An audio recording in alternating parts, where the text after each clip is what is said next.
আজকে এই পদ্মা রেল সেতু সংযোগের মাধ্যমে খুলনা এবং ঢাকার মধ্যে একটা দ্রুত যাতায়াতের ব্যবস্থা হয়েছে। 4.25 ঘন্টায় এটা পৌঁছে যাবে ঢাকা থেকে খুলনা বা খুলনা থেকে ঢাকা। তো আপনারা সবাই জানেন যে রেল একটা সাশ্রয়ী যাতায়াত ব্যবস্থা, খুব অল্প খরচে এখানে এই মাধ্যমে যাতায়াত করা যায়। কিন্তু আমাদের রেলের নানান রকম সংকট আছে।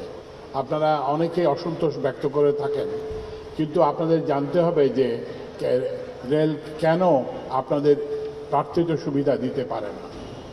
আমাদের লোকোমোটিভের সংকট আছে, আমাদের কোচের সংকট আছে, আমাদের ওয়াগনের সংকট আছে, আমাদের জনবলের সংকট আছে।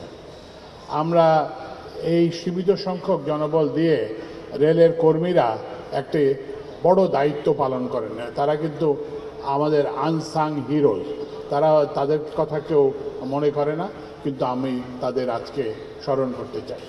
আর কাবেল বাংলাদেশের একমাত্র ইউএল এবং ভিডি সার্টিফাইড কেবল, যা এ গ্রেড এলএমই রেজিস্টার।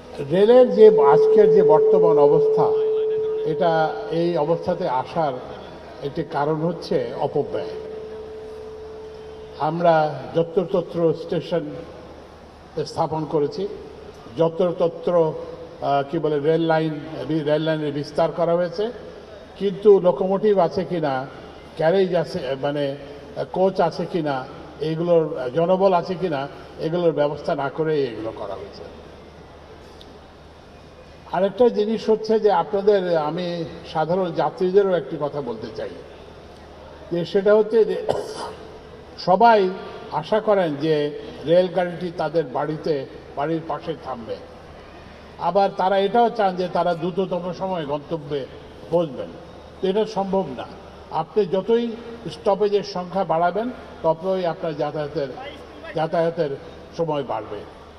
তো এই জন্য আপনাদেরকে আমি অনুরোধ জানাবো যে রেল কোনো কিন্তু ওই যে কি বলে আপনার বাড়ির থেকে পায়ে হেঁটে যে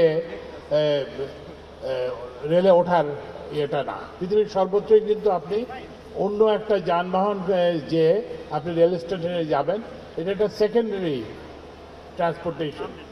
কিন্তু এখন এমন একটা ধারণা সৃষ্টি হয়েছে যে না, প্রত্যেক জায়গাতেই রেল স্টেশন হতে হবে এবং প্রত্যেক জায়গাতেই প্রত্যেক স্টেশনেই রেল গাড়ি থামাতে হবে। এটা একটা এটা একটা খুব ভালো লক্ষণ নয়।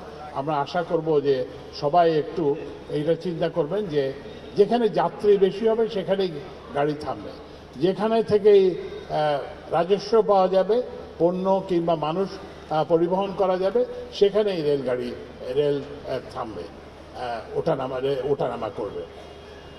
কারণ আপনাদের একটা কথা, আমাদের সবারই একটা কথা মনে রাখতে হবে যে দিন শেষে রেলওয়ে একটি বাণিজ্যিক প্রতিষ্ঠান। রেলকে তার আয় দিয়ে তার ব্যয় নির্বাহ করতে হবে। সরকারের আমাদের সব খাতেই, আপনি যে কোনো খাতেই বলেন, বিদ্যুৎ খাত বলেন কিংবা জ্বালানি খাত বলেন, রেল খাত বলেন, সব খাতেই কিন্তু,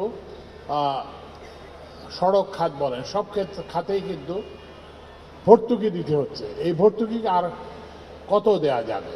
তো এই জন্য আমাদেরকে ব্যয় সাশ্রয়ী হতে হবে আমাদের পরিকল্পনায়, ব্যয় সাশ্রয়ী হতে হবে আমাদের ব্যয়ে। আমাদের যেমন যে কোনো প্রকল্পেরই ব্যয় আপনি দেখবেন যে তুলনামূলকভাবে ভারতের তুলনায় কিংবা আশেপাশের দেশের তুলনায় অনেক বেশি।